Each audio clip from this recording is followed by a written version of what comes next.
मानव mobile सत्संग का 227वां दिन। आज का प्रसंग है स्वाधीनता का रहस्य।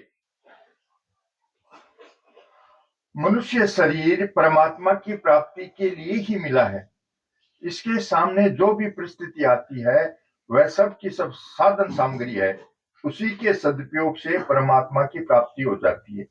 मनुष्य के मन में रहती है कि परिस्थिति बदल जाए, शरीर ठीक नहीं है तो ठीक हो जाए, धन नहीं है तो धनवान हो जाए, ऐसी परिस्थिति हो जाए तो फिर हम भजन करें। वास्तव में परिस्थिति के बदलने की बिल्कुल आवश्यकता नहीं है। जैसी परिस्थिति में स्थित है उसी स्थिति में परमात्मा की प्राप्ति हो सकती है। सांसारिक वस्तुओं की प्राप्ति में तो अलग अलग स्थिति, योग्यता, परिस्थिति आदि की जरूरत होती है, पर परमात्मा की प्राप्ति में आपकी जो योग्यता है, जो स्थिति है, जो परिस्थिति है, उसी में परमात्मा की प्राप्ति हो सकती है। कितनी विलक्षण बात है। केवल आपकी इच्छा चाहिए कि हमें एकमात्र परमात्मा की प्राप्ति करनी है। यह इच्छा प्रबल होनी चाहिए, अर्थात इस इच्छा के सिवाय दूसरी सारी इच्छाएं नष्ट हो जाएं। भगवान के लिए यह कहा गया है, न तव तमो असभ्य भय दिको कुतो अन्य। आपके समान भी कोई नहीं है, फिर आपसे श्रेष्ठ कैसे होगा। अतः वे परमात्मा सर्वोपरि हैं, इसलिए उनकी इच्छा भी सर्वोपरि होनी चाहिए। परमात्म प्राप्ति की एक ही उत्कट अभिलाषा हो, मैं जीता रहूं, निरोग हो जाऊं, धनवान हो जाऊं, विद्वान हो जाऊं, योग्य बन जाऊं, लोग मेरे को अच्छा माने, मेरी महिमा गाएं, मेरा आदर करें, आदि कोई भी इच्छा न हो। कुछ भी योग्यता, विद्या आदि न होने पर भी परमात्मा की प्राप्ति हो सकती है। यह बात मेरे को बिल्कुल स्पष्ट दिखती है। जितनी भिन्नता है वह सांसारिक नजर से है। कोई योग्य है, कोई अयोग्य है, कोई विद्वान है, कोई मूर्ख है, कोई धनवान है, कोई निर्धन है, कोई होशियार है, कोई भोला भाला है। इस तरह संसार की नजर से तो अलग अलग भिन्नता रहती है, परंतु जब संसार का त्याग और परमात्मा को प्राप्त करना हो तब यह भिन्नता नहीं रहती। संसार की कैसी ही अवस्था परिस्थिति क्यों न हो, उसका मन से त्याग करना है, उससे ऊंचा उठना है, उससे अपना कुछ भी संबंध नहीं रखना है। जिसका त्याग ही करना है वह चाहे बढ़िया हो चाहे घटिया हो, उससे हमारा क्या संबंध। कोई विद्वान है, कोई मूर्ख है, कोई धनवान है, कोई निर्धन है, कोई योग्य है, कोई अयोग्य है, ये अवस्थाएं संसार की हैं। संसार से अलग होना है तो विद्वता, धनवता आदि भी छोड़नी है, और मूर्खता, निर्धनता आदि भी छोड़नी है। कारण कि परमात्मा की प्राप्ति संसार के द्वारा नहीं होती, परंतु तो संसार से अलग होने से होती है। सांसारिक योग्यता आदि तो सीमित होती हैं, पर त्याग सीमित नहीं होता। त्याग असीम होता है, जिसकी कोई सीमा नहीं, जिससे असीम परमात्मा की प्राप्ति होती है। अतः सांसारिक चीजों का जो सारा अंतःकरण में उनका जो महत्व है उसका त्याग करना है। स्वरूप से संसार का त्याग कोई कर सकता नहीं, और करने से मुक्ति होती नहीं। अगर मुक्ति होती तो सब मरने वालों की मुक्ति होनी चाहिए, क्योंकि वे शरीर, धन, परिवार आदि को छोड़कर जाते हैं और पीछे कोई तार, चिट्ठी, समाचार तक नहीं भेजते। इतना त्याग करते हैं, परंतु ऐसे बाहरी त्याग से मुक्ति नहीं होती। त्याग भीतर का होना चाहिए। भीतर में जो राग, आसक्ति, प्रियता, महता है वही बंधन का कारण है। कारणम गुण संगो अस्य सद सदो नि जन्मसु। जब भीतर से संबंध विच्छेद करना है तो फिर वस्तु बढ़िया हो, घटिया हो, ज्यादा हो, कम हो, इससे क्या फर्क पड़ेगा। श्रोता कहते हैं, भगवान ने ये संसार बनाया तो फिर यह माया जाल क्यों फैलाया। स्वामी जी कहते हैं, देखो, यह जो कहते हैं कि भगवान की माया ने हमें फंसा दिया, वास्तव में देखा जाए तो भगवान की माया ने हमें नहीं फंसाया। भगवान की माया को हमने अपनी मान लिया। इस बेईमानी ने हमें फंसाया है। जिन प्राणी पदार्थों को हम अपना मान लेते हैं उनमें ही हम फंसते हैं, जिनको अपना नहीं मानते उनमें हम नहीं फंसते। श्रोता कहते हैं, आपने फरमाया कि भगवान सबका कल्याण चाहते हैं। स्वामी जी कहते हैं, चाहते तो हैं पर जबरदस्ती नहीं करते। जो बड़े पुरुष होते हैं वे जबरदस्ती नहीं करते। भगवान तो बड़ों के सरदार हैं, वे जबरदस्ती कैसे करेंगे? जैसा मैं कहूं, जैसा मैं चाहूं, दूसरा वैसा ही करे। ये बात तो पशुओं में भी है, अच्छे पुरुषों में यह बात नहीं होती। अच्छे पुरुषों को तो आप आग्रह करो, आप गरज करो, तब वे बड़े बनते हैं, गुरु बनते हैं। उनमें यह बात नहीं होती कि मैं ही सबका गुरु बन जाऊं, मैं अपनी इच्छा के अनुसार दूसरों से कार्य करा लूं। यह इच्छा बात नहीं, यह अच्छी बात नहीं है, बहुत नीची बात है। भगवान श्री राम ने जहां प्रजा को उपदेश दिया है, वहां भी साफ कहा है कि अगर मैं अनुचित बात कह दूं तो तुम लोग भय छोड़कर मेरे को मना कर देना। जो अनीति कछु भाषो भाई, तो मोही बरजहूं भये बिसराई।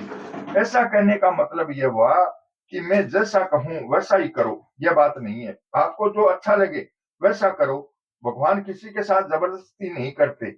आपको अस्पताल में ऑपरेशन करवाना हो तो पहले ये लिख कर देना पड़ेगा कि अगर मैं मर जाऊं तो कोई हर्ज नहीं है, तब वे ऑपरेशन करेंगे। किसी से भी काम कराना हो तो उसको पूरा अधिकार देना चाहिए। अधिकार देना हाथ की बात है, पर अधिकार लेना हाथ की बात नहीं है। अतः भगवान किसी का अधिकार लेते नहीं है। भगवान अर्जुन के घोड़े हाँकते हैं, उनकी आज्ञा का पालन करते हैं। सैन्योरो भयोर मध्य स्थापित रथोत्तमम, परंतु उनको शरण में नहीं लेते, प्रत्युत उनको शरण में आने के लिए कहते हैं। मामेकम शरणम ब्रज, शरण में लेना भगवान का काम नहीं है। भगवान सबको स्वतंत्रता देते हैं। उद्धार वही होता है जो सबको स्वतंत्रता देता है, किसी पर भी अपना हक नहीं जमाता। जो दूसरों पर हक जमाता है वह नीचे दर्जे का आदमी होता है। परंतु आजकल लोगों की उल्टी बुद्धि हो गई कि अगर हम किसी पर हक जमाएं तो हम बड़े आदमी हो जाएंगे, दूसरे हमारा कहना माने तो हम बड़े हो जाएंगे। वास्तव में तुम्हारा कहना मानने से तुम गुलाम हो जाओगे, बड़े नहीं हो जाओगे।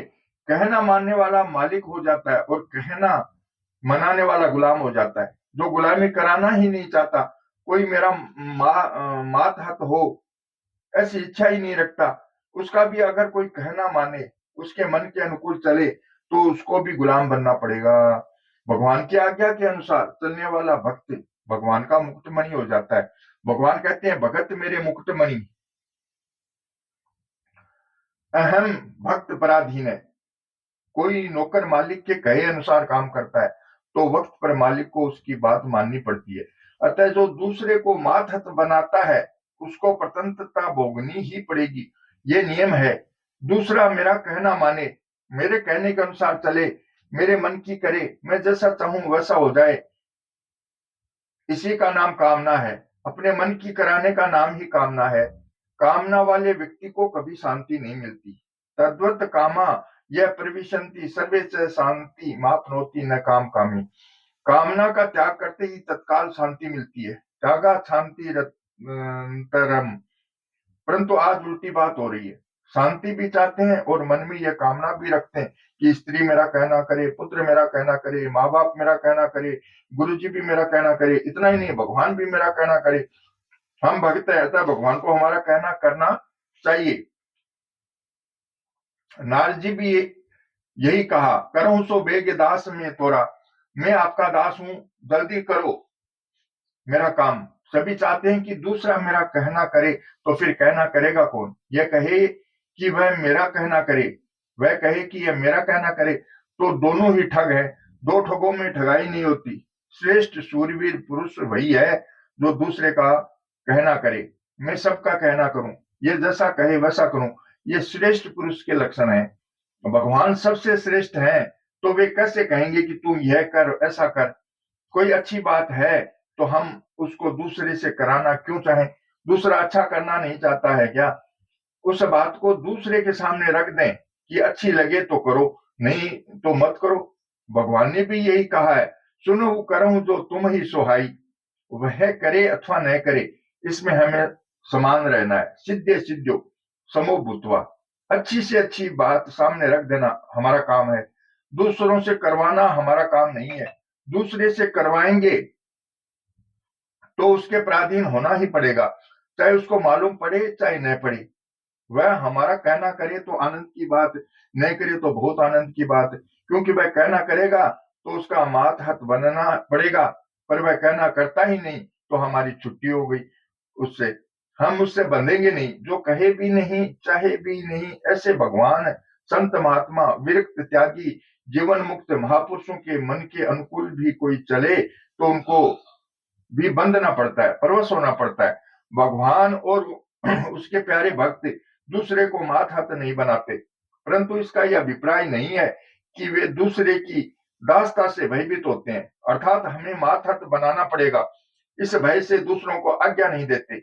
भक्त इस कारण दूसरों को आज्ञा नहीं देते कि अगर दूसरा उनकी आज्ञा नहीं मानेगा तो उसका पतन हो जाएगा, क्योंकि भक्त दूसरे से कुछ भी चाहते नहीं, प्रत्युत केवल कृपा परवश होकर उसके हित की बात करते हैं।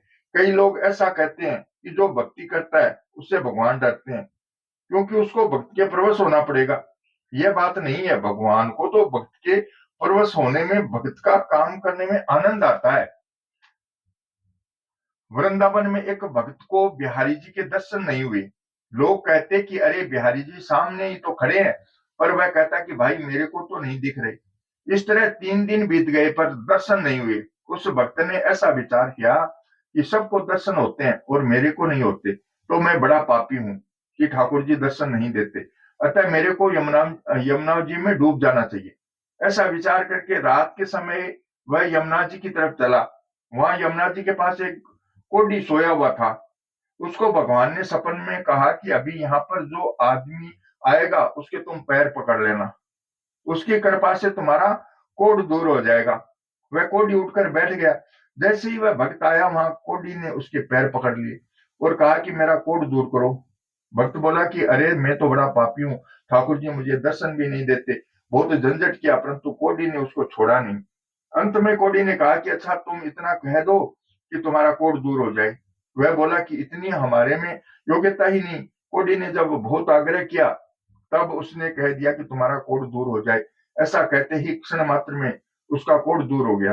तब उसने सपन की बात भगत को सुना दी कि भगवान ने ही खुद मुझे ऐसा करने के लिए कहा था। यह सुनकर भक्त ने सोचा कि आज नहीं मरूंगा, और लौटकर पीछे आया तो ठाकुर जी के दर्शन हो गए। उसने ठाकुर जी से पूछा कि महाराज पहले आपने दर्शन क्यों नहीं दिए? ठाकुर जी ने कहा कि तुमने उम्र भर मेरे सामने कोई मांग नहीं रखी, मेरे से कुछ चाहा नहीं, अतः मैं तुम्हें मुंह दिखाने लायक नहीं रहा। अब तुमने कह दिया कि इसका कोढ़ दूर कर दो, तो अब मैं मुंह दिखाने लायक हो गया। इसका क्या अर्थ हुआ कि जो कुछ भी नहीं चाहता भगवान उसके दास हो जाते हैं। हनुमान जी ने भगवान का कार्य किया तो भगवान उनके दास ऋणी हो गए। सुन सुत तो ही उऋण में नाही, सेवा करने वाला बड़ा हो जाता है और सेवा कराने वाला छोटा हो जाता है, परंतु भगवान और उनके प्यारे भक्तों को छोटे होने में शर्म नहीं आती। वे जान करके छोटे होते हैं, छोटे बनने पर भी वास्तव में वे छोटे होते ही नहीं और उनमें बड़पन का अभिमान होता ही नहीं। श्री कृष्ण गोविंद हरे मुरारी, हे नाथ नारायण वासुदेवा।